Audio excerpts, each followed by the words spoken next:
Hello and welcome back to the Schooner Pod. I'm Bobby Howard. With me today, we've got Jameson Maxwell. And Jameson, look, the Jim Knowles thing, as it started out, we kind of were a little pessimistic. Then the optimism rose, and like a lot of things recently with OU, it kind of crashed and burned at the end. So Knowles, if you're living under a rock or hadn't seen yet, which I actually know some people actually aren't as caught up, so I don't want to say that. But if you haven't seen yet, Jim Knowles, the rumored target for OU's defensive coordinator position, he is leaving Ohio State, but he's going to Happy Valley. He will be the new defensive coordinator of the Penn State Nittany Lions, looking like $3.1 million deal over 3 years. So he will be the highest paid coordinator in college football history. But overall, massive win for that agent. What a boss that dude is. Because wow, dude got paid. Right. And I want to know what the story was. I don't know how much we're going to learn now that he's up in Penn State. And maybe if we were Penn State insiders, maybe we'd get to know a little bit more. But I want to know, was this little squabble that he had with Ryan Day at the beginning of the season legit? Like, did he really actually want to get out of there? Or was it he just wants money? And I mean, can't blame a guy if you just want money and your backups are Penn State and Oklahoma. Like, I'm all for that. I mean, he knows when to take a step up in terms of money. He did the exact same thing to Oklahoma State and pit the two programs against each other whenever he made his move to Ohio State a couple years back. His agent is damn good, clearly, and he knows when is the right time to make a move. His stock was about as high as it's ever going to get because, frankly, how do you get much better than that Ohio State defense? Yeah. So it makes sense. $1 million raise over what he was making, per year last year at Ohio State. So, like, what? First of all, tremendous move on his end. But I feel like I've seen a lot of folks kind of trashing a lot of some of the OU insiders across the board. Scoop. Yeah, that Bobby Howard guy. Well, clearly not me, because I am not an insider. But I will say, I think they did. I think at least with Scoop, like they didn't do anything wrong. There was clearly interest here. It was. I think the only one who deserves anything is Brandon Drum's dumb making that YouTube link saying that, oh, Jim Knowles hired as DC at OU, and then making it where people can see it. Like, come on. Recording a podcast before something happened is just like, you're playing with fire there. You're just absolutely playing with fire there. And I get, the need to go fast. I totally do. But you got to have that under wraps, man. Like, come on. Yeah, you got to be careful with that. And I feel like Brandon Drum and his group, like, they have to really push because they're probably third fiddle right now in terms of Oklahoma podcast, not including the Schooner Pod. Schooner Pod is not having a reliable rank. But I'd say the third fiddle, so they have to find ways to, beat Oklahoma Breakdown and Sooner Scoop. So I understand what they're trying to do, but come on, you gotta figure out not show your cards like that. Like, that is like, they have pull. They know things behind the scenes. Whenever people see that, they will get their hopes up. Yeah, it's just not great. And hey, shout out to Toby Rowland for getting the last laugh on that one. So that was a tremendous deal.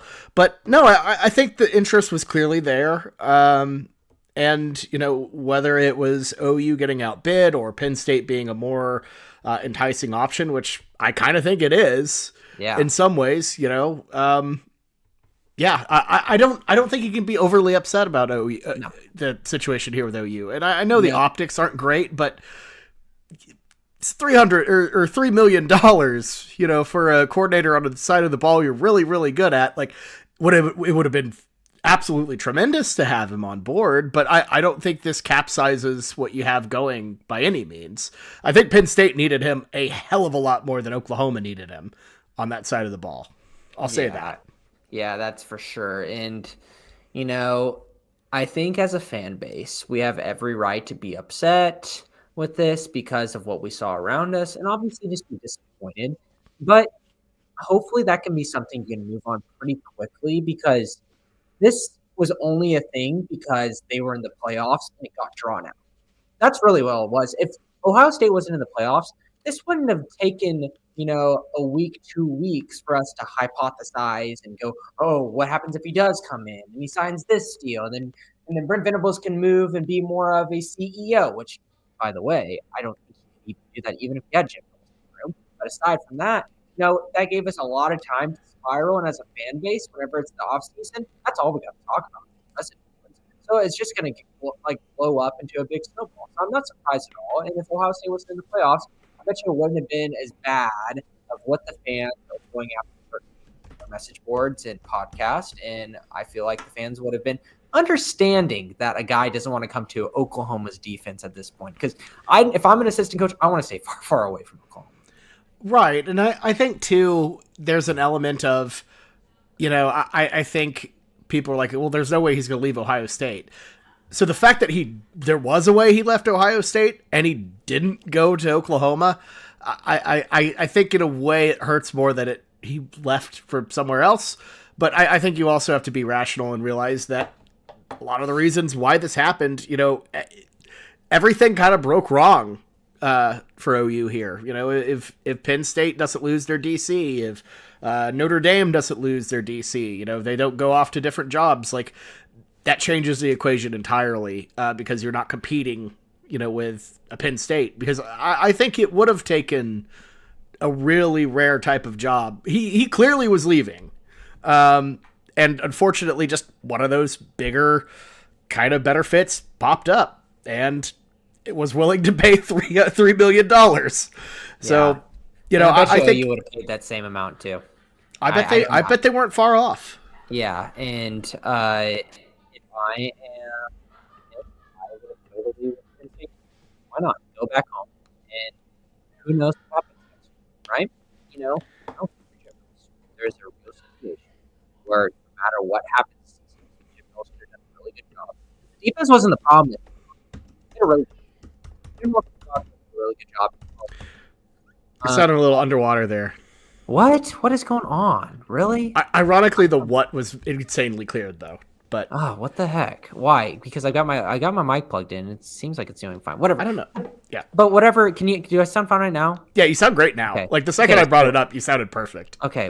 That's weird. But the thing is, I don't even know what I was talking about now. What the heck? Oh yeah. If Yoda came here, there's a chance that we bring in a big time hire, and I don't care how good Jim Knowles is. There's a chance that he could go.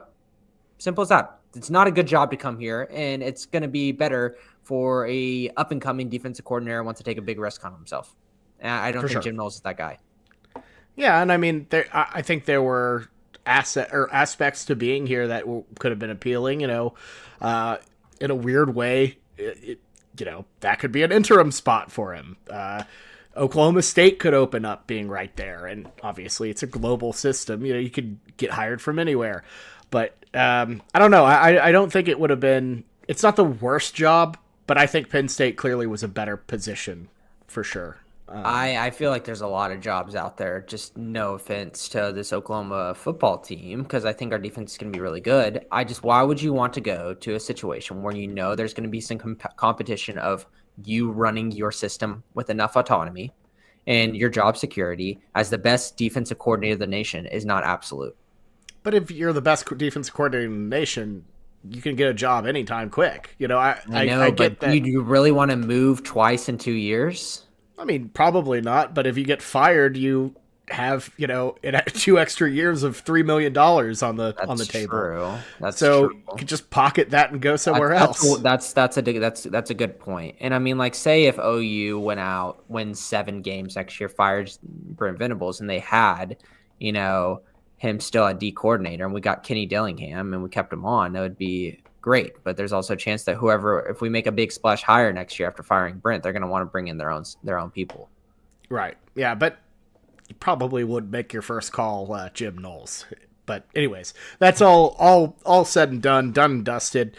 And I'll say one last thing, Bobby, that I want to hit on Jim Knowles is I saw some Ohio State fans talking about this, and I don't know if this got circulated in Oklahoma boards too, but Jim Knowles' defensive system took Ohio State a couple years to really come into peak form. The first 2 years, there was a learning curve with it. And if people were expecting Knowles to come in and I think the breakdown was using Oklahoma Brent Venables language with this quick of a turnaround, hiring him at the end of January and expecting no hiccups along the way. I think, in all honesty, keeping Venables, keeping that money in our pocket, I think that we should be happy, and hopefully we can use that money elsewhere and better. Yeah, and you should use it on recruits or, someone in the portal, any late, comers, that sort of thing. And I think it's encouraging that you can pony that type of cash up. It sucks you didn't land the fish you wanted to land. I don't think it's an overwhelming indictment on the program or Castiglione, and I'm not trying to pump sunshine here, but I don't know. I feel like, to me, you missed out on Knowles, that sucks, but I feel like that's not I'm not gonna blame Joe C for getting out, slightly outbid. Or if we lost to Texas Tech, that's a different story. Right. When we're losing to other teams a team that just made the CFP semis, OU's level of blue blood and what we are as historic is still high, but what we are in the current day and age, we're a tier C team. So I wouldn't say tier C.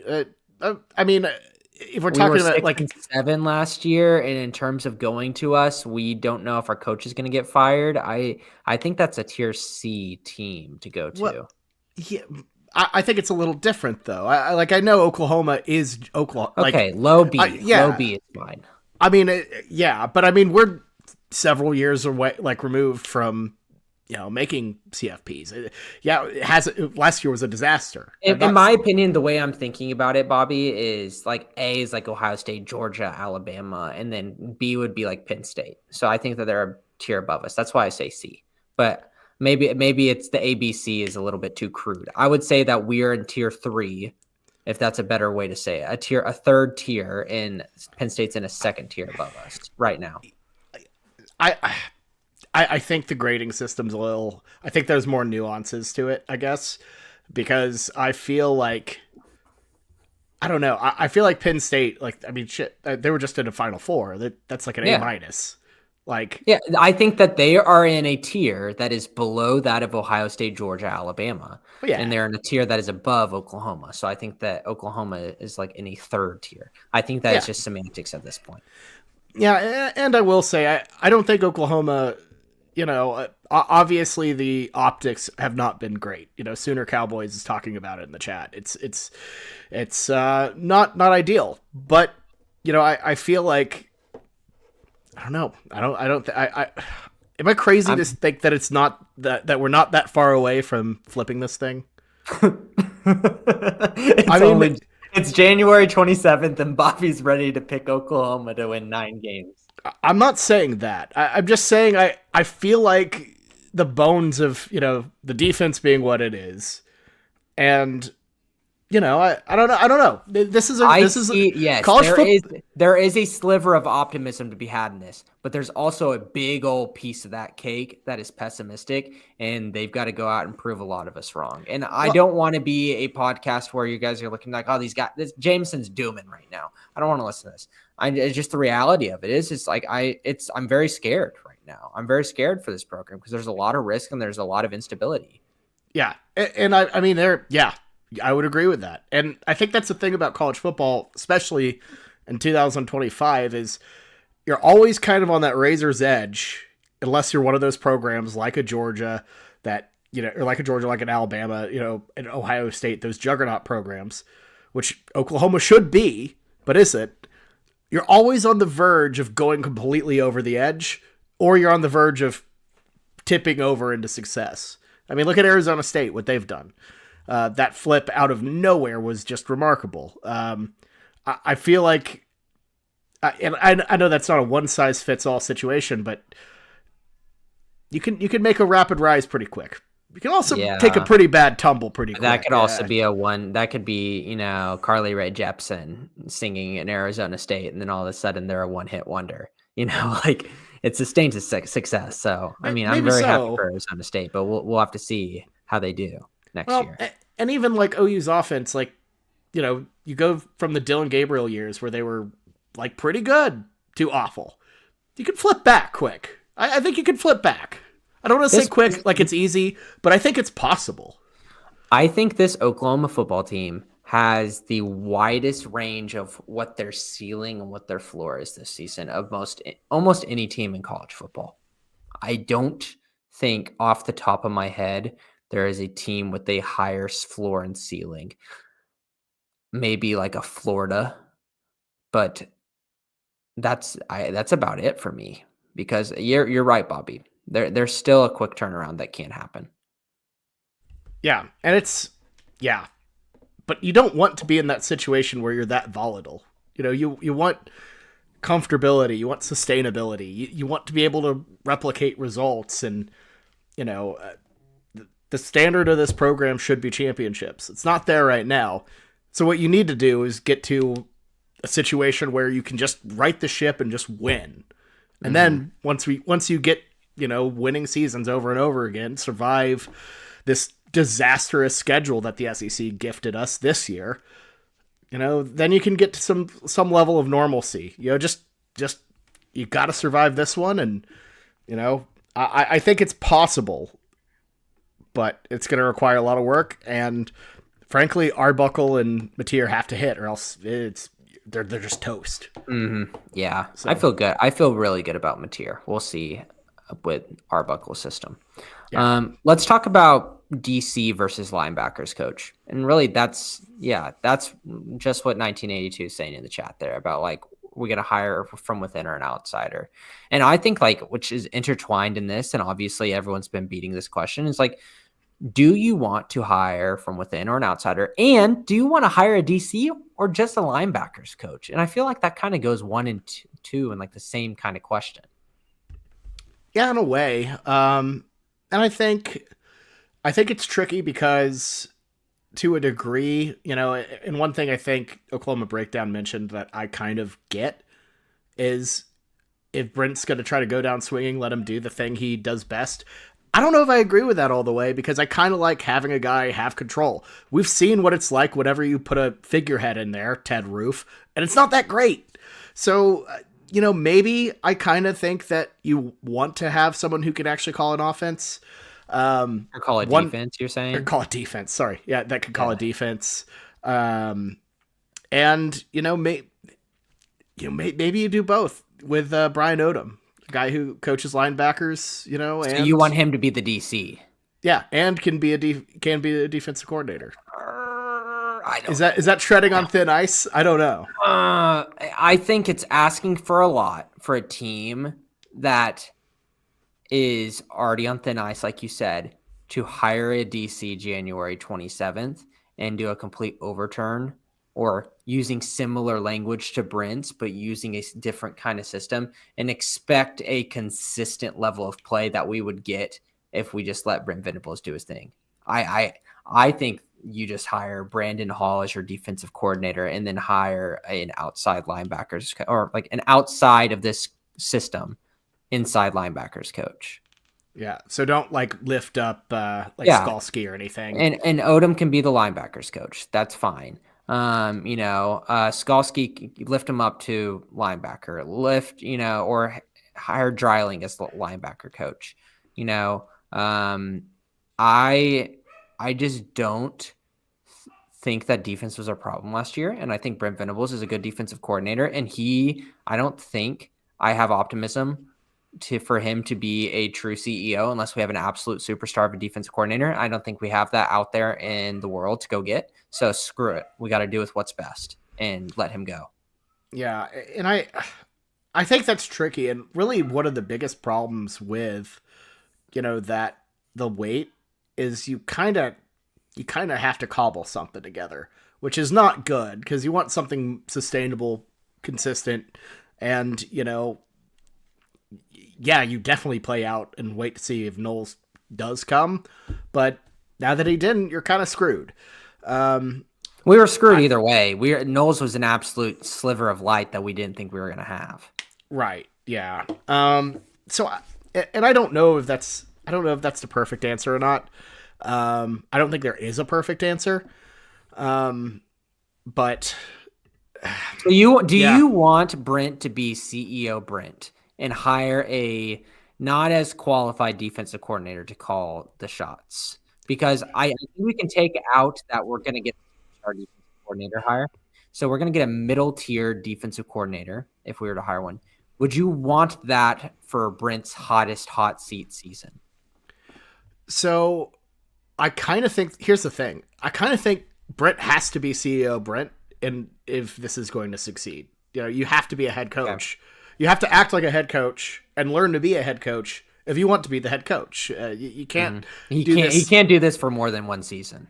No. And I think, to me, I think it slaps a Band-Aid on the situation. If he were able to, run the defense like that, and OU gets enough wins to survive, that doesn't feel sustainable to me. I feel like that like is slapping. God, I did it. That is slapping the Band-Aid on the situation and jumping in the pool and hoping it holds on for dear life. That is exactly what you're doing there. And that might be a good thing, Bobby. Maybe give us a chance to hire someone big next year, because we already swung and missed this season. Maybe we just need to wait our time out. But yeah, see, I get it. I'm just saying, I think. I don't know. I think regardless, he's going to have to learn how to be a head coach. And if he's distracted with doing too much defensive stuff, I don't think that helps him learn how to be a head coach. Will he learn how to do that on his own? It's year 3 or post year 3 going into year 4, and we're having this conversation. So probably not. But you gotta, if you're going to do it, you have to try to do it the right way. So, I don't know. I get that. My thought process here is, if we do have Brent be CEO, I think this could crash and burn and get really low. If you're talking about floors and ceilings, I think our floor is we hire an outside DC, and then Brent can't get over himself, and the outside DC system isn't caught on well enough. We have hiccups on defense, and we also have a new offense. We have hiccups on offense, and it culminates with a really hard SEC schedule, and we win 5 games and we miss a bowl. I think if Brent calls the defense, I think there is a higher floor there, but it's not sustainable long term. I think we got to hire from within. That's just my standpoint. Almost like not an interim situation, but like a pseudo interim in a way. Maybe. It's going to be like they're going to be associate defensive coordinator, or whatever the freaking adjective you put in front of defensive coordinator, which means that they're having the title of it, but maybe they're not going to actually be it as much. And they're going to do a lot of the legwork, but Brent Venables is going to be calling a lot of the shots, to where Brent Venables can still put his toes in the CEO, but he's probably going to be 70% defense, 30% offense, rather than be 100% defense and leave Ben Arbuckle on an island if you were to just go ahead and take that and just hire only an linebackers coach. Yeah. I don't know. I still don't think that's the solution to this thing. But I don't think there's a good solution. I think 2 things can be true. One, I think the proposal you're putting forward of Brent Venables just runs a defense, I think that probably produces a better Oklahoma football team next year. But I also don't think that's the right solution for the program going forward. So, which is hard, because we got to find ways to survive. We're in survival mode right now, Bobby. And that's my thing, is I feel like we're just wasting time if we do that. Like, which at this point, the goose is cooked. You've already said you're keeping Brent. You can't go back. Yeah, I think that we need to waste time and get money off Brent Venables' contract. I just don't think he's that guy. I think that's kind of my language here. I see what you mean. Hold on. Yeah, wait a minute. That's kind of my motivation with this argument. It's what it is. I just don't see a reality of Brent being a successful head coach. I'm sorry. If you're gonna pay Brent, essentially pay Brent to do the thing he's good at, even though it might not be best for the football team. Like, just kind of run the clock out. Yeah, we are turning our dynasty on to chew clock here, and just try to run it out with Brent. But it's the first quarter. Yes, it's the first quarter. We've thrown three interceptions. Things are bad. Oh yeah. So, I see what you're saying though, Bobby. Yeah. I really do. But do you think that Brent Venables would even trust a defensive coordinator if they were to hire someone right now. So like the hot name right now is Arkansas It's State's Dreiling. Nate Dreiling. Yeah. Do you think you would trust him? If he got hired, do you think he would let him actually do things, or would he couldn't get over himself and just have his hands all over the defense? I mean, he'd just be Zach Alley again, which I Well, see. I don't even think know that. about that. I don't know about that. I don't even know if he would be even Zach Alley. Zach Alley had an extremely close relationship with Brent. They were cool. They were really, really close. Not like Dreiling and Venables will ever be. And so do we expect there to be a better situation there whenever we knew Brent Venables was supposed to take a back seat and he never did? I mean, and I'll say this too. Maybe that's the perfect middle ground is, Brent still is, doing like they still have autonomy, like some degree of autonomy, but for the most part, it's Brent, and look, You tell him that he has autonomy, but in actuality, he doesn't. yeah, he has like partial autonomy, which is now I think about it, really kind of that would piss him. That's probably what pissed off Zach Alley. It's probably why he left. Right, but here's the thing. Nate Dreiling, look, if you want to talk about instability, the situation this man just came from at Utah State, this looks like nothing compared to that. Like, OU, which is a disaster, poor guy had to take over the head coaching position in July because they fired their head coach. So that's why I don't think you can even look at what he did at Utah State and like kind of point fingers and be like, oh, the defense is bad. This guy was just thrown out on an island, like that is a horrible Toxic situation to be in. Workplace, not a good look. Toxic as hell. Poor guy. Like at this point, I don't think he would care about Brent, called the shots. He's getting out of Jonesboro, Arkansas, and having Butch Jones as your head coach. Like it's a better situation So here. if we hire him as VC, do you think that even changes anything other than title? That is, like, to appease a title? I don't think that drastically changes anything. I would agree with that. I think as compared to last year, I think it changes the equation if you just had Brent running everything. I think it gives you a little bit more stability and just a little bit more breathing room. Because of course Brent's going to have opinions on the defense. He's going to have, some direction there. But I don't think he has to do as much if you hire a guy you respect and trust. Yeah. Does he respect and trust this Dreiling guy? I don't know. But look, if he's looking at him now, I don't want to say I trust Brent Venables because how many good how many good coordinator hires has he had? He hasn't gone out of his comfort zone once, and it's bit him. It's been, it's Lebby. Every single hire has been his comfort zone. Yeah. And that tells you even more. He continues to do it over and over. He gets people he's comfortable with, and he knows that he can control.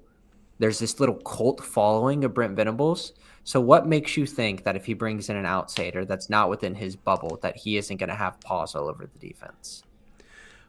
I mean, he's obviously going to have paws over his defense if he hires internally. They're all his guys. Yeah. So just hire him internally so we can keep the same people, keep the same speak, the same system. And then Brandon Hall, Jay Valai can do a little bit more in the DC role, but we really don't need to change our defense. But I think bringing in new ideas to mix it up, I think that's a noble deal because look, there is a chance he won't listen, but if he doesn't listen, he should be fired.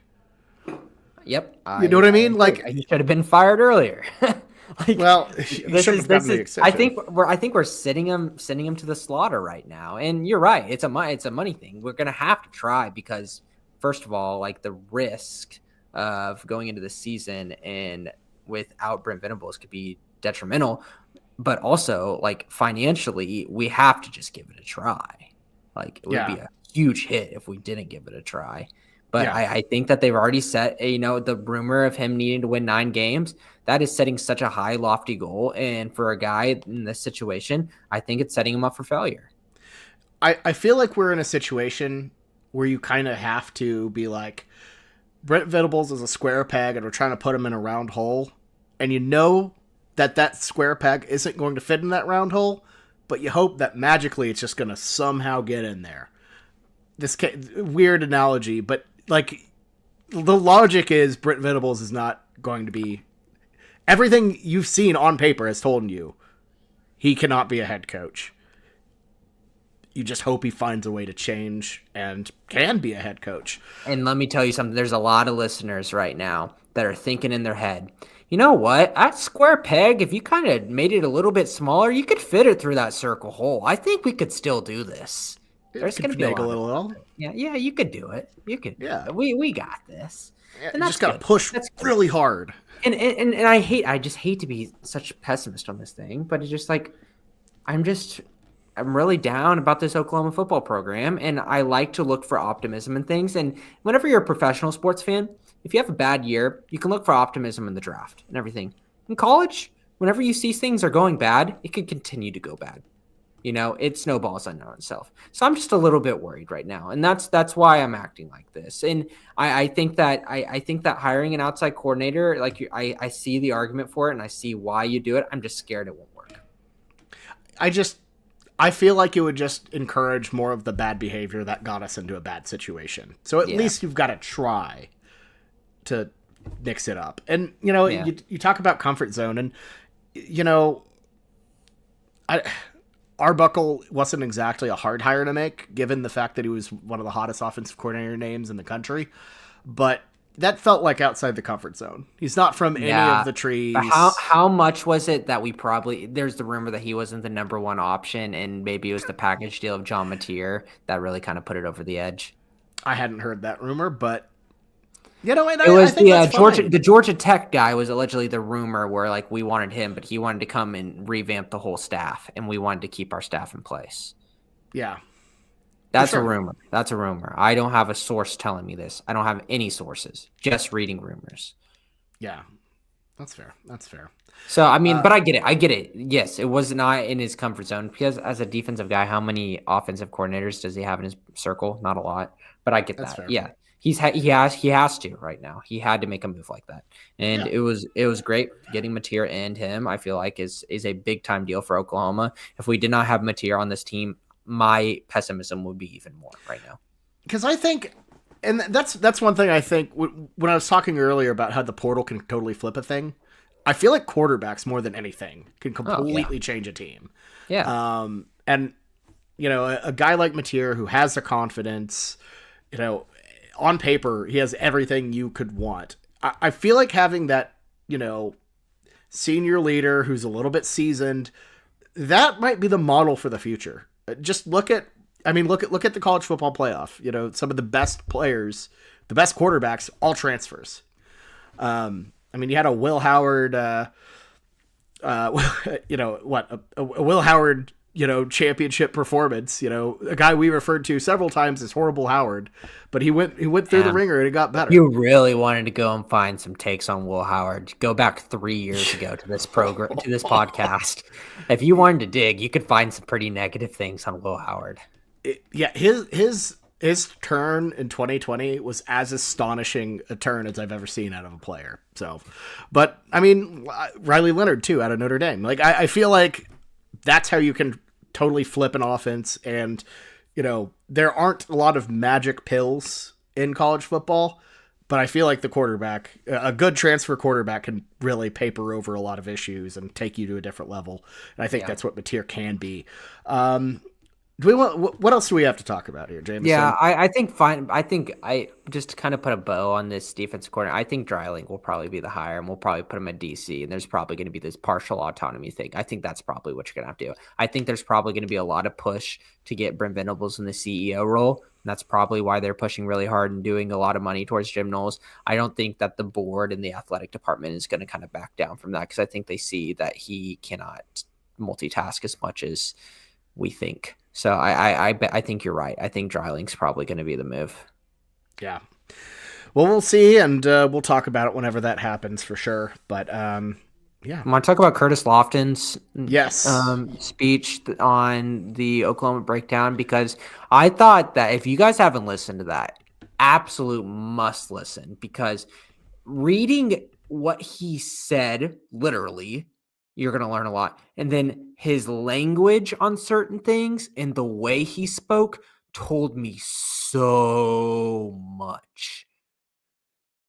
Yeah, and I think to me, and I think Curtis Lofton's a great guy. I actually met him one time. He seems like a delightful guy who really cares about kids, and I think he would have been a great fit for that role pre-NIL. But the thing is, I think to me it signaled that the program wasn't ready for what NIL was going to be. And I think we all thought it would go this way, probably from the get-go, but OU, especially with how they do compliance, always tends to be a little bit more on the cautious side of things. And I think to me, when you look at Lofton, it's a clear sign that, you know, they weren't prepared in that sense. Because I don't think Lofton wanted to be the guy who's just dropping stacks of cash and, you know, yes manning every, you know, recruit out there. No, he's a tough-nosed hard worker. He wants guys he can come in, he can recruit kids that are high character individuals that want to come in and work. You could tell in that speech that he had on the podcast, he did not like these entitled kids coming and renegotiating. It's all about money. These agents coming in and manipulating the process. He did not like the business side of it, straight up. He liked the people business, and you need a good people person. But you got a guy, if you want a guy and a CEO is going to be successful, you got to be a guy that's slimy behind the scenes, throwing money. But then whenever you get into the right situation, you can put on a second face and you are a people's person and people are attracted to you. And I'm sorry, Curtis Lofton's character is so high on the right side of I'm a huge people person and I'm a hard worker, but people aren't going to play with me if they're going to go through and try to, like, you know, get a new deal or the agent's going to mess with me. I just don't think that's the kind of guy he is. And I don't think that that's a good job for him. And it's tough because I feel like the nature of college football and football in general is that tough love is always necessary. You always have to balance, you know, giving good direction and being brutally honest when you need to be brutally honest with not scaring someone away or alienating someone where they want to leave the program. And I think that's tricky with a lot of things. I think generationally, it's clearly not, it's not the same, and not to say that it's never been light. You know, there have always been, wide receivers have always been prima donnas, for example. So to me, it's like, I think you're at a crossroads where tough love really doesn't work because you can just leave. Yeah. And it's your market value is always going to be better elsewhere. Mm-hmm. And it's honestly the way his language was and the way his frustration showed out in his words of what today's era is in the NIL scares me. It really does scare me that there needs to be some kind of change and some standardization. And I don't know how long it's going to take with NCAA at the helm. But you could tell the way he runs things and his lingo is going to be very similar to that of Brent Venables. And I wouldn't be surprised at all if they have very similar thoughts on things. And if he shares similar frustrations as our program as a whole does, I think that's concerning. Yeah, and I mean, the sport's just kind of broken right now. And you bring up, like, waiting for the NCAA to make decisions. They're not going to make decisions. It's just going to collapse. Honestly, I feel like if you want to talk about waiting on something or someone to come through and do the right thing, the NCAA might be one of the least reliable ones possible. They have failed to adapt at every single crossroads. They're the reason we're in this mistake or mess in the first place, because instead of just trying to, you know, form a system ahead of time, they waited until the last possible moment before the dam broke and just let the Wild West happen. And it's such a volatile situation that I don't think you can fault guys like Curtis Lofton or guys like Brent Venables No. who want to do things the right way and the way they've been forever.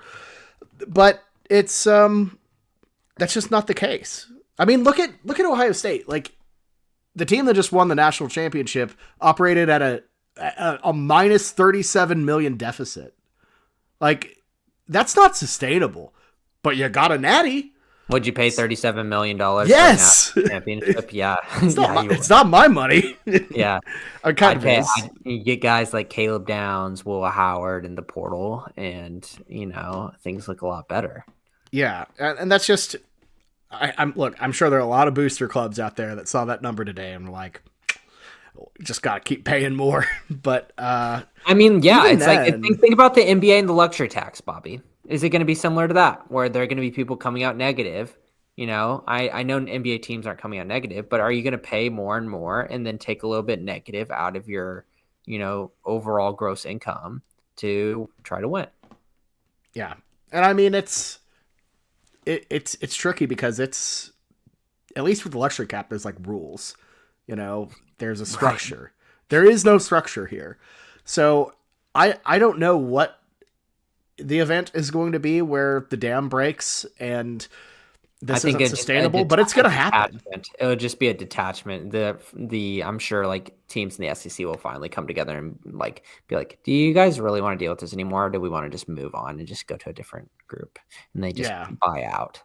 Yeah. I mean, because what's Ohio State going to do? Like they can't stop like paying what they're paying because this is football. It's what have you done for me lately situation.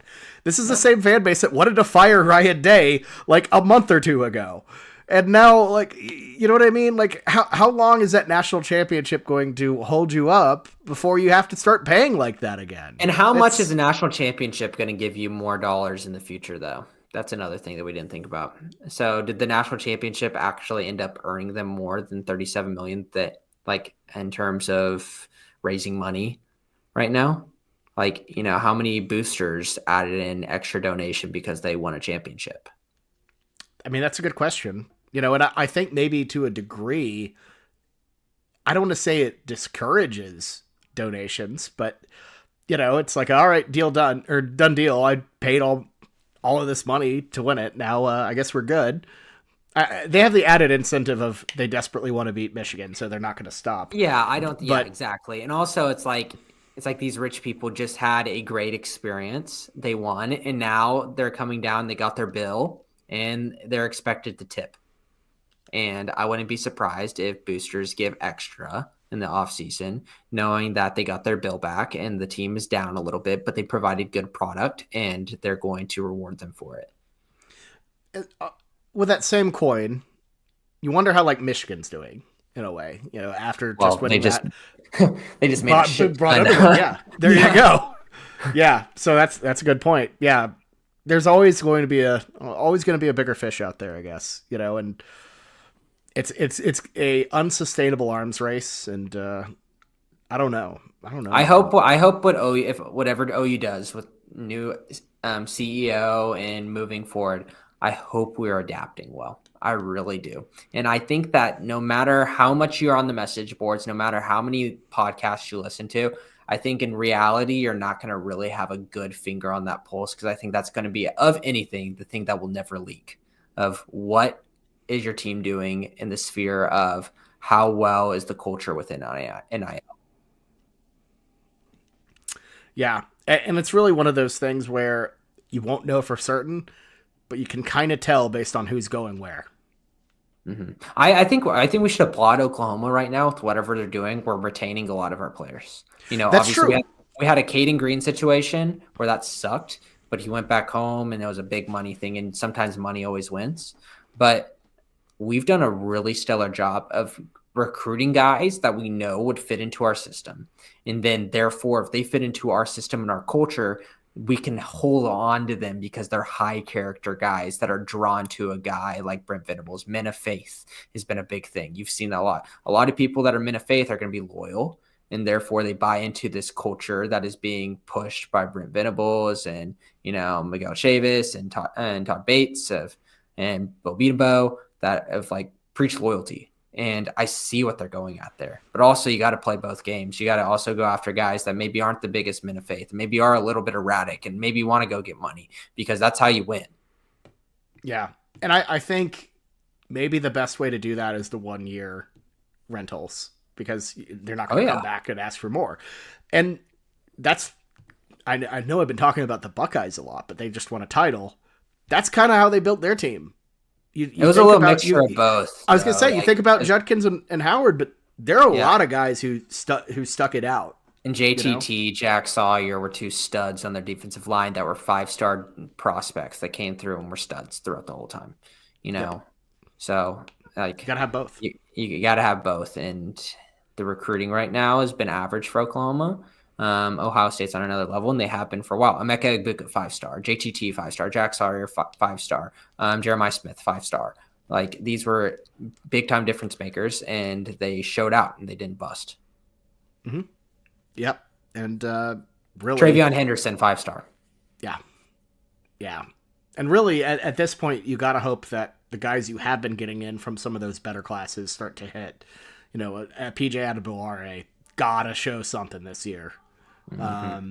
And sometimes they do. Look at R. Mason Thomas. He was a guy we kind of called out before last year as gotta have it year. And Lord knows, did he show up? What a season he had. He took the step he needs to, and there's some things in his game to where he can take even another step. Like, he still did some things this season that we criticized him for, of like only showing up in the fourth quarter. Like, this dude's got another level, man. Like, that's it. There's stuff to be excited for with him. Yeah. So I don't. All this to say, I know there's been a lot of doom and gloom on this specific episode. All just to say, I think maybe next year, that longevity helps. I think you can look at a world where this team is better. This defense comes back another year older. I sure hope so. Better. I mean, they're obviously going to come. We won 6 games. Yeah. We're not better. We're not making a bowl. God bless. I mean, look, just imagine if we just had a decent offense, Yeah. I really like Mateer, man. He's a baller. I like guys with the it factor, and he's that kind of guy. So I have optimism. For sure. Well, that is all we have for this week's episode of the Schooner Pod. We'll be back probably next week to talk about really kind of catch up on some OU basketball. It's been a minute. So talk a little OU hoops. They've kind of gotten to a point where that conversation wouldn't be purely toxic, so that's nice. I don't know, Bobby. We got to play 2 really easy SEC opponents right now, and then Oklahoma's next opponent is someone. It's Texas A&M on. Is that tomorrow? Texas A&M at tomorrow. Texas A&M at 8 p.m. Central, and then a Vandy win at home on Saturday will be in between then. So that Vandy game's a must win. That is an absolute must win. So we'll be talking after that. And if we lose to Vandy, I'm ready to hit some panic buttons again. Yeah, Vandy's pretty feisty too. Mm-hmm. But that's a type of the way the SEC is right now. That's a game that you have to win at home. You got to win those games versus like the Vandys. You got to win versus a Texas A&M with the star down. You've got to win.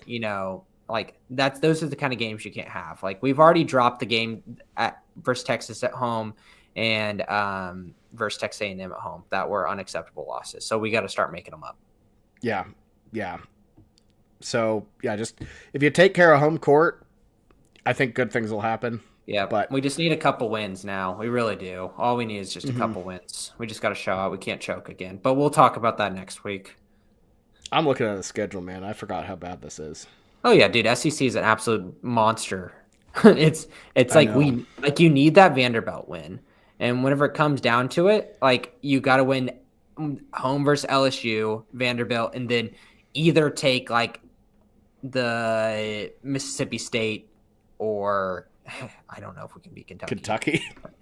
But like, we got to either win the Mississippi State or the Missouri. We got to win the Missouri at home. One of those two. Even Missouri, like that's the thing, is even the bad teams, the teams that you would call bad at the start of the SEC season, like Missouri being ranked is terrifying. Yeah, the Mississippi State's a good football, good basketball team. Yeah, they are. Yeah, what a league. Anyways, all right, for me and Jameson, this has been the Schooner Pod. We'll see you next time. Sooner, everybody.